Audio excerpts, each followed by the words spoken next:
Halo sahabat, semoga kita semua dalam keadaan sehat dan kebahagiaan. Video berikut mengenai uraian fakta sejarah Nusantara yang adiluhung, yang kebenarannya banyak dibengkokkan oleh pihak tertentu. Selamat menyimak videonya. Terima kasih. Kalau menurut kalian, bangsa dan ras yang paling unggul di muka bumi adalah Amerika? Bukan. Rusia? Bukan juga. Jerman? Inggris? Prancis? Juga bukan. Cina?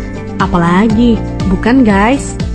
Menurut ahli DNA dari Oxford University, Stephen Oppenheimer, pada acara bedah bukunya berjudul Eden in the East, Surga di Timur, bahwa induk peradaban manusia modern bukan berasal dari Mesir, bukan dari Mediterania, dan tidak juga dari Mesopotamia, bukan pula dari Barat apalagi Cina, tetapi peradaban manusia modern justru dari Indonesia.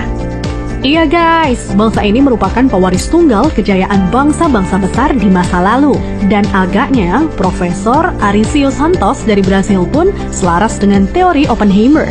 Dalam buku Atlantis The Lost Continent Finally Found, ia menyatakan bahwa titik Atlantis itu ada di Sundaland. Jadi guys, kita tidak pantas bersikap kerdil dengan memelihara sindrom inferior akut alias rasa minder terhadap bangsa luar. Kenapa? Karena nenek moyang kita dulu adalah bangsa yang unggul. Nenek moyang bangsa-bangsa. Jelas ya guys? Lantas, kenapa ada sejarawan menyebut bahwa nenek moyang kita itu tidak beradab, bodoh, penyembah berhala? Itu faktor penjajahan atau kolonisasi guys, yakni pembodohan, pengaburan, dan pembengkokan sejarah oleh kaum penjajah.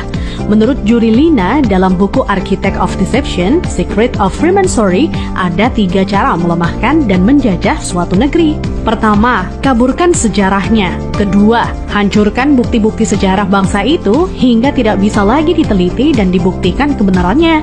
3, putuskan hubungan mereka dengan para leluhur dengan mengatakan bahwa leluhur itu bodoh dan primitif. Guys, sejarah Nusantara ini dibikin oleh kaum penjajah seolah-olah hanya dimulai dari era kemerdekaan atau paling jauh di era Raja-Raja Nusantara dulu versi penjajah. Tahu nggak sih guys, ribuan tahun lalu Nusantara terbagi dalam 3 era loh. Era pertama disebut era Wangsa Keling. Wangsa artinya bangsa, sedang Keling artinya kuat. Jadi Wangsa Keling maksudnya adalah bangsa yang kuat. Konon di era ini, leluhur kita berekspansi hingga Kamboja, Vietnam adop Indochina, Thailand, Burma, Sri Lanka, India, sampai ke Madagaskar. Raja yang terkenal bernama Shailendra. Tulisan yang dipakai adalah huruf Talawa, di mana modelnya menyerupai huruf Mesir kuno dan Israel. Pusat pemerintahan di sekitar Jogja sampai ke wilayah Dieng. Maka ketika Israel mengklaim masih keturunan Moria, maksudnya adalah Gunung Muria di Dieng guys. Dieng artinya penguasa, kemudian bergeser menjadi Dahnyang atau Dayang, artinya juga penguasa. Setelah Wangsa Keling menghilang, di Tenggarai munculnya situs Dieng maupun Candi Borobudur. Nah, habisnya era Wangsa Keling ditandai dengan bangunan Bako atau Baki, yang artinya kuburan atau berakhir, dan ditandai dengan berdirinya Candi Boko atau Bako. Era selanjutnya adalah era Medang Kamulyan. Medang artinya kemajuan dan Kamulyan artinya kemuliaan atau kejayaan. Bahwa Medang Kamulyan zaman kemajuan terutama bidang keagamaan. Agama lebih dititik beratkan dalam sistem pendidikan terpadu mulai dari lingkup kecil hingga besar. Rajanya yang terkenal adalah Ratu Boko. Di era itu merupakan cikal bakal munculnya huruf Sangsekerta yang dikenal oleh Aji Saka. Aji artinya sesuatu yang dihormati, dan Saka artinya penyangga, caga, atau tiang. Nah, tiang jika bergeser ke Cina menjadi Tian atau Tuhan. Jadi guys, Aji Saka artinya sesuatu yang dihormati karena Tuhannya, atau segala sesuatu yang mengacu pada Tuhan yang sangat dihormati. Kemudian huruf-huruf tadi akhirnya menjadi bahasa Sangsekerta. Jadi guys, Sangsekerta itu asli berasal dari bumi Nusantara atau Indonesia, bukan dari India. Kenapa? Di India tidak ada kata-kata sang. Jika berbasis kata sang, justru lebih dekat ke Cina.